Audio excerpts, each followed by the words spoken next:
Hey guys, tonight we step into the worn leather sandals of a Roman soldier, marching into a world where the deadliest enemy isn't the one charging at you with a sword, but the one you can't even see. The camp stretches before you, rows of tents, the smell of sweat, iron, and something off. You tighten your grip on your gear, trying to ignore the uneasy feeling crawling up your spine. Because here's the truth, you probably won't survive this, not because you're weak, not because Rome isn't powerful, but because something invisible is already working against you. So, before you get comfortable, take a moment to like the video and subscribe, but only if you genuinely enjoy what I do here. And hey, drop your location and local time in the comments. I always love seeing where you're listening from. Now, dim the lights, maybe turn on a fan for that soft background hum, and let's ease into tonight's journey together. You step deeper into the Roman camp, and everything looks disciplined, perfect, almost. Roman army camps were famously organized: straight roads, clean layouts, even designated waste areas. A real-life grid system before Google Maps, which honestly, you'd appreciate right now. But here's the mainstream truth. Despite that order, disease was everywhere. Latrines sat close to living quarters. Water sources could be contaminated, and thousands of men packed together created the perfect breeding ground for illness. You notice a soldier coughing nearby. Another sits slumped, too tired to eat. No battle scars, just weakness. And then there's a strange, almost absurd detail.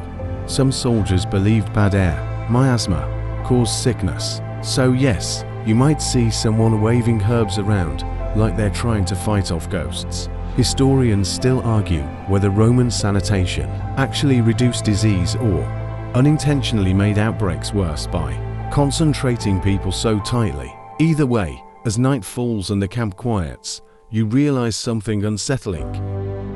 The enemy isn't outside the walls. It's already here, breathing beside you. Morning comes too quickly, and you're already marching. Your sandals grind against rough earth as the column stretches endlessly ahead, a moving machine powered by discipline and barely held together bodies. You were trained to face enemies with shields and swords.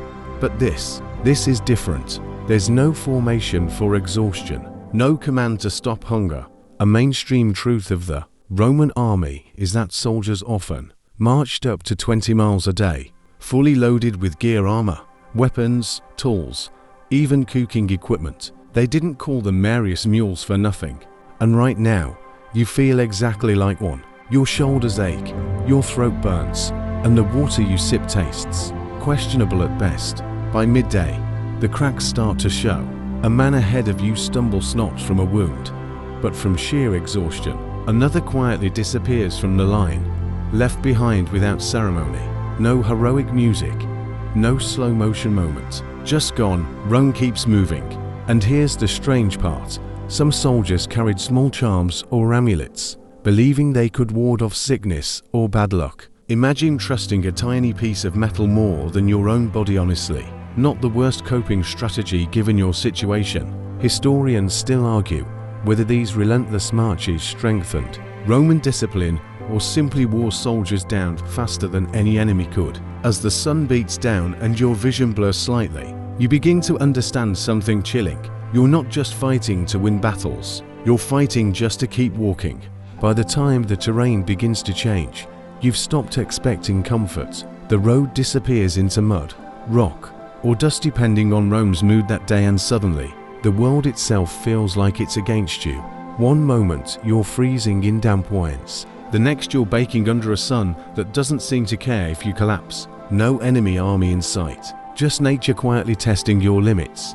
A well-known fact is that Roman campaigns stretched across wildly different environments, from the cold, misty frontiers of Britannia to the scorching deserts near North Africa. Soldiers weren't specialized for one climate, you just adapted, or you didn't. And right now, adaptation feels like a polite word for suffering.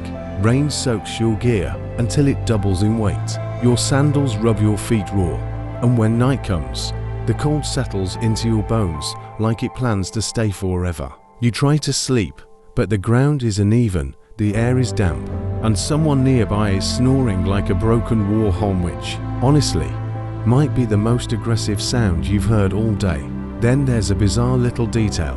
Roman soldiers sometimes used oil and scraped their skin clean with a tool called a strigil, instead of bathing with soap. Hygiene, sort of. Whether that actually helped against disease, or just spread things around, is another story. Historians still argue whether environmental exposure was Rome's greatest hidden weakness or one of the key factors that hardened its armies into legends. As you stare into the dark, listening to the wind move through the camp, it hits you again. You can't fight the cold, you can't stab the heat, and the ground beneath you doesn't care if you survive the night. By now, the battles you trained for almost feel simple. At least an enemy with a sword makes sense. What doesn't make sense is the quiet weight pressing on your mind, the kind that doesn't leave bruises, but somehow feels heavier than armor. You wake before dawn, not because of orders, but because your thoughts won't let you rest. A known reality of the Roman army is that discipline was everything: strict routines, harsh punishments, constant pressure to perform. But no one really talks about what that does to your mind. You're surrounded by thousands of men, yet somehow you feel completely alone. Conversations grow shorter, laughter fades. Even the strongest soldiers start staring into nothing a little too often.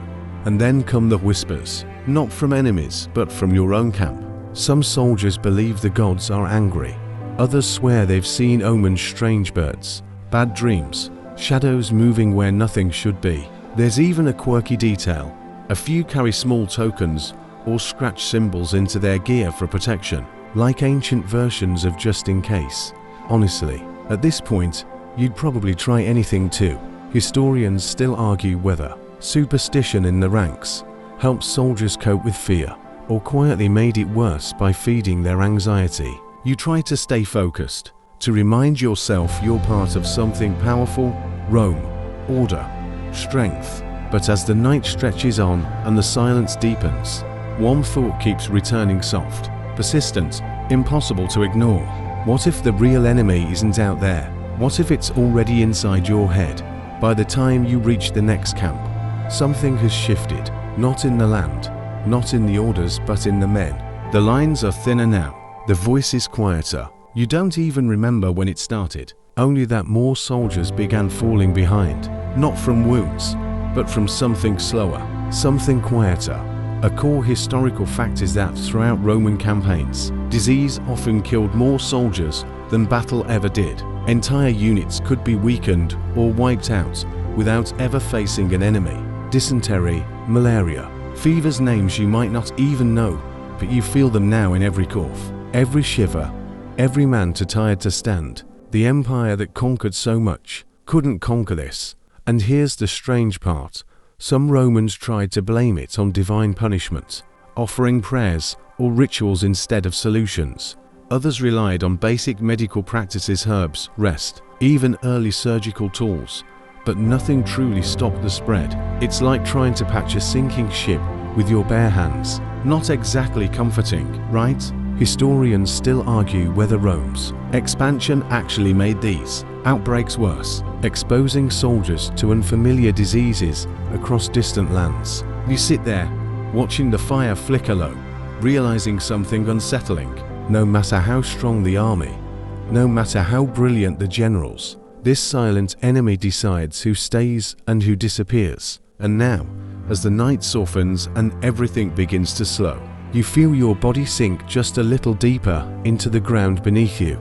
The tension fades, replaced by a quiet acceptance. The sounds of the camp grow distant, like they're drifting away from you, carried off by the wind. Your breathing steadies. The fear that once felt sharp now dulls into something softer, almost manageable. Because here's the strange comfort: you're not alone in this. Every soldier before you felt it. Every march, every camp, every quiet night like this one. They all face the same invisible weight. So you let your eyes rest, just for a moment. The firelight flickers behind your eyelids, warm and steady. The world doesn't feel as harsh now. The ground holds you, the air cools you, and the silence finally feels calm. And as everything gently fades, you drift with it away from the march, away from the fear, into something quieter, something still.